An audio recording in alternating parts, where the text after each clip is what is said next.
everyone. I have the coveted last pitch of the night presentation standing between you and a drink, so I'll try to get on with it.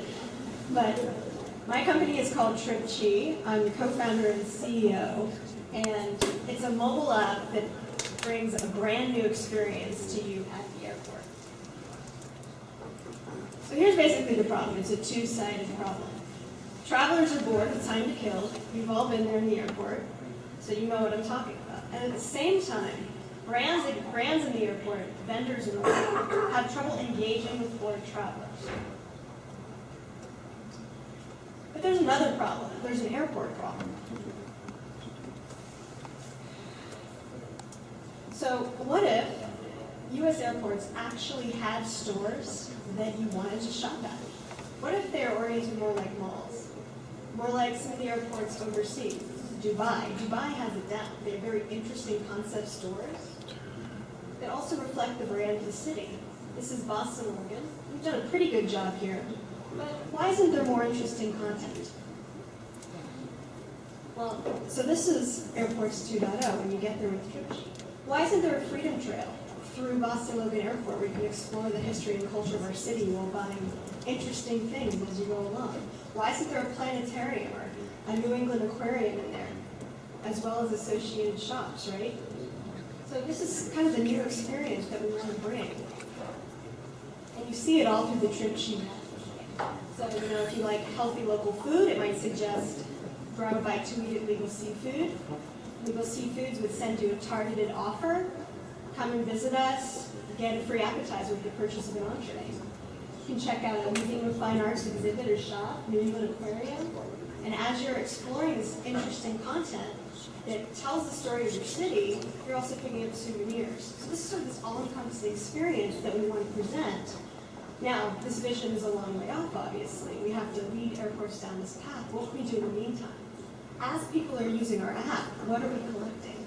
We're collecting data. We can sell that data back to airports, back to vendors, and advise them on what things to put in their stores, what stores to put in their airports, so that they actually lead to this end state of interesting content that people want to buy, that people want to explore. So let me show you now the mobile app, Chris.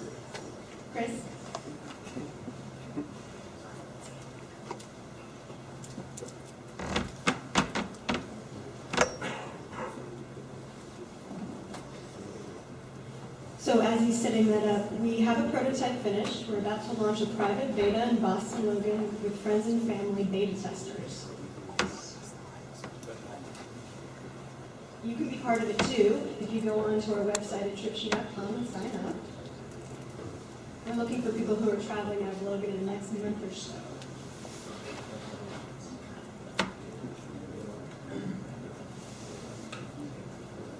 So this is a live demo.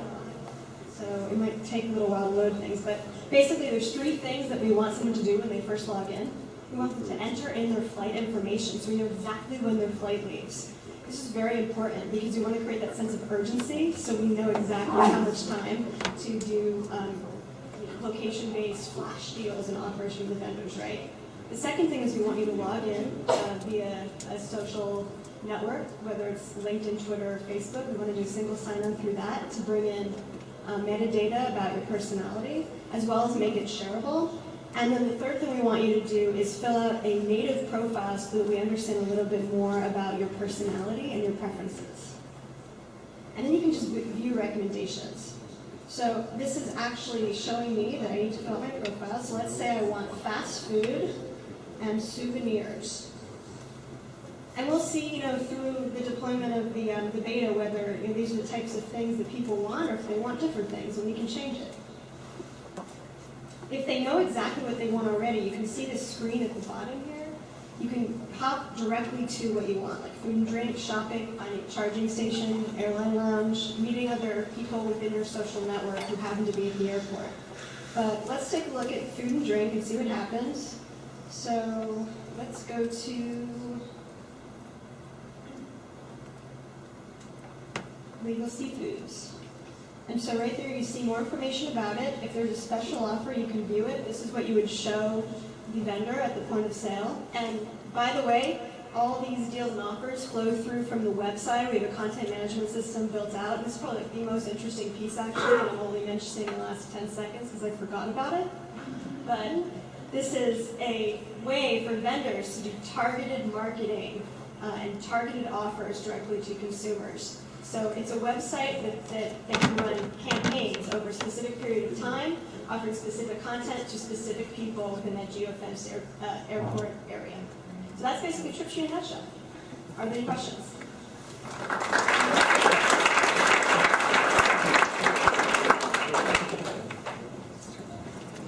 Right here. First of all, this is a great time to capitalize on that. We furloughed yesterday, people are coming along to the airport. But what I want to know is, have you reached out to what you're get and advertise on local offers? No. So we started making those initial connections. We had a meeting with Legal Seafood. We're starting to look through our network to see what other retail establishments and companies within the airports that are already operating there that we can meet with. But it's just sort of a long slog, one at a time. We do have a meeting scheduled with someone at Faneuil Hall, because we think that will be another very interesting application of this. If you think about it, it might be an easier market than an airport to break into and really try it out. And again, like sort of geofenced, captive audience environment. You back? If you're a traveling executive, could you maybe pre-send your itinerary to Tripchi so that when you arrive at the airport, things have already been sort of pre-lined up to your interests? Yeah, so one API that makes that really useful is TripIt. And since we're targeting predominantly business travelers who already have TripIt, we would already know kind of their flight itinerary and everything, and that would be one way to unpack what they're going to be doing, when they're going to be doing it, and then we can immediately pack in other offers. There's a question here in front.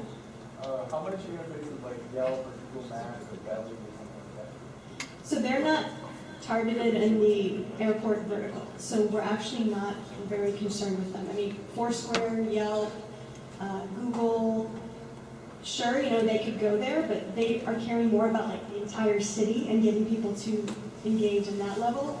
The airport vertical hasn't really interested in them as much yet. So we're trying to really prove ourselves, being narrowly focused in a specific vertical and own that space. And if we just own that space and nothing else, that's fine with us. But we think we can use that as a launching point from the airport, even to then start recommending interesting content, interesting things to do in the city, in the malls, at events, at trade shows. It sort of goes on and on.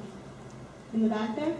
I know Westfield owns a lot of the retail space in malls and in a lot of the airports. I'm wondering if there's any synergy with the mall. I think there absolutely is. I've been trying to get in touch with somebody from that. So if anyone in this room has a contact they'd be willing to pass me, I'd love to pursue that lead. How do you use the challenging spread out layout of North American airports? For example, going from Terminal 8 might not. Yeah, so we basically have to, know that information. So Google Indoor Mapping, they're actually starting to map out airports, and they've mapped out about 20 or so airports, but we would still have to know, what stuff is pre-security, what stuff is post-security, whether terminals connect. But we'll be able to put that content in there, but it's tedious. I mean, it's doing a lot of customs rates, it's talking to travelers, it's talking to airports, it's going to airports. It's putting in all that information by hand for the most part. But we can get smarter about it as we go. We can even calculate walking times and things like that into our recommendations. And we won't necessarily send you outside of your terminal, for example, in the beginning. Last question. Heckler guy, hello.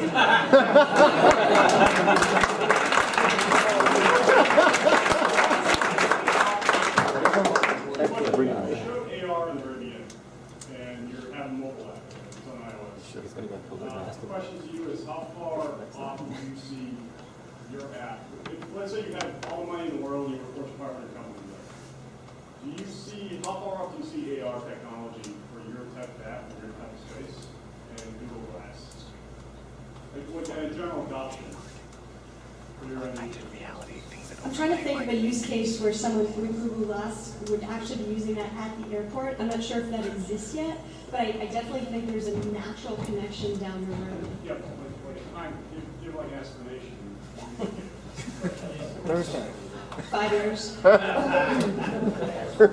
longer. I don't know. I don't know how many people would actually take their really expensive Google Glass with them to the airport when they're taking a business trip. I wouldn't. I'd use it. I'd use anything expensive. That's perfect.